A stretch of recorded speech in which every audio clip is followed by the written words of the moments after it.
Hello, my friends. I am so grateful that you have taken some time with us to join us on this retreat. I pray that it is a blessed experience for you. My name is Rebecca Vogel, and I get the privilege today of speaking with you a little bit about adoration. Years ago, after college, I did a year of service, and during that time, I was privileged to be able to go to daily mass and adoration probably about 4 or 5 times a week. And it was a very powerful experience for me. It really touched my life in a deep way. It was one of the first times that I had taken extended time like that with the Lord.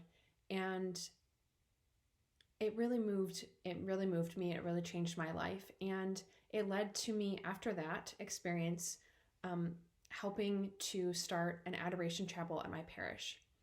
And so I have a deep passion and love for encountering Jesus in the Blessed Sacrament, particularly through the experience of exposed adoration.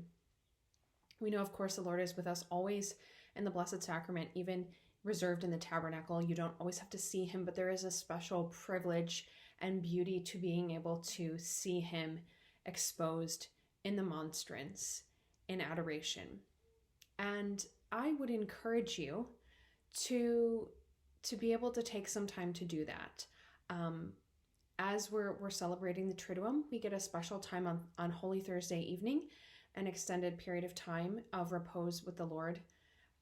But also after, as then we enter into Easter after that, I encourage you to find a place, a time to do that, to experience the Lord's love in that way.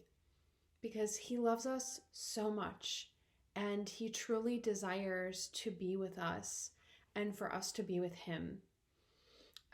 I remember when I first began to go to adoration more like this multiple times a week, and I was spending this time with the Lord, and I had a wise priest who counseled me and encouraged me when I would get discouraged and not know what to do or be frustrated, when I would feel drowsy or whatnot. And he said, the Lord doesn't need you to come and do a lot of things and have a busy hour.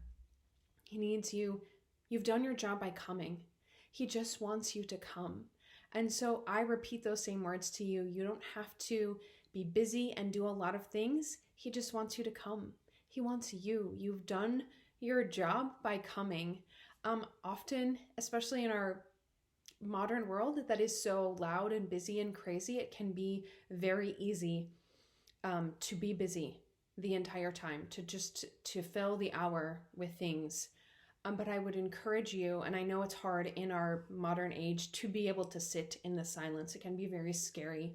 The silence can be intimidating, but I encourage you to press through that, into it, and lean in and experience what can happen when you go and you quiet yourself before the Lord and you sit with him and you gaze upon him.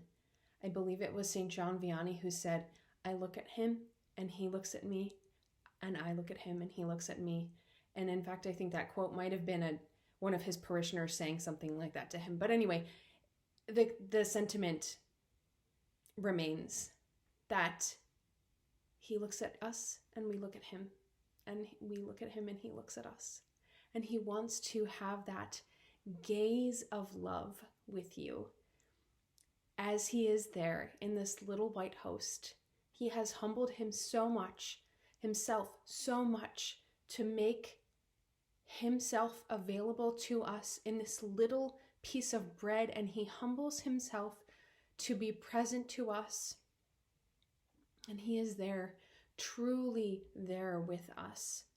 And so I encourage you that to make time to do that, to try that, especially my brothers and sisters who are coming into the church, who this may be a very new experience for you. I encourage you to try it, to find somewhere after Easter, to make time and try it.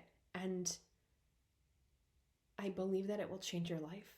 And I encourage you to try that experience. Also for my brothers and sisters who have been Catholic for a long time and who maybe haven't had a lot of experience with adoration or haven't had any recently, I encourage you also to go back to adoration, to try it, to see what the Lord wants to speak to you, how he wants to encounter you in adoration.